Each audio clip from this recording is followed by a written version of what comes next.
Sunny Leonie ১৩ মে ১৯৮১ সালে একটি মধ্যবিত্ত পরিবারে জন্মগ্রহণ করেন। তার আসল নাম করণজিৎ সিং। তার এক ভাই এবং এক বোন। তার ইচ্ছে ছিল নার্স হওয়ার। পারিবারিক অর্থনৈতিক সমস্যার কারণে প্রতিদিনই ঝগড়া হতো। এই জন্য তিনি একটি বেকারিতে কাজ শুরু করেন। এরপরও সংসারের অভাব কমছিল না। তার একজন বান্ধবীর পরামর্শে তিনি মডেলিংয়ের কাজ শুরু করেন। টাকার অভাবে তিনি অন্ধকার জগতে পা দিলেন। সানি লিওন জীবনের সূচনা ঘটল এখানেই।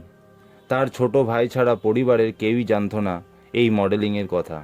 আস্তে আস্তে সব কিছু প্রকাশ্যে আসার পর সে এবং তার পরিবারের সাথে তার আত্মীয়রা যোগাযোগ বন্ধ করে দেয়।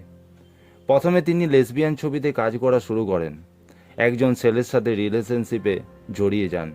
সম্পর্কে ২ বছরের মধ্যেই তাদের বিচ্ছেদ হয়ে যায়। ২০০৮ সালে তার মা মারা গেলে তিনি প্রচণ্ডভাবে ভেঙে পড়েন। সেই সময় আবার একজন ছেলের সাথে তার পরিচয় হয়। এরপর তিনি অ্যাডাল্ট ফিল্ম সোসাইটি থেকে বেরিয়ে আসেন। ২০১০ সালে তার বাবা ক্যান্সার আক্রান্ত হয়ে মারা যান। ২০১১ সালে তিনি বিবাহ বন্ধনে আবদ্ধ হন। তিনি দুটো যমজ সন্তানের জন্ম দেন। এছাড়াও একটি বাচ্চাকে তিনি দত্তক নেন। তিনি তার সন্তানদের প্রতি খুবই যত্নশীল। মা হিসাবে তার কোনো তুলনা হয় না।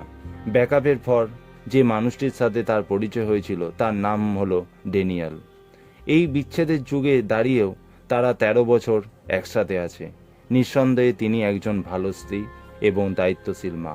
আমাদের এভরিডে ইন্সপিরেশনের ইউটিউব চ্যানেলের সাথে যুক্ত থাকুন, অজানা তথ্য জানুন এবং আমাদের জানান। আপনাদের অনুপ্রেরণা আমাদের পথ চলার শক্তি।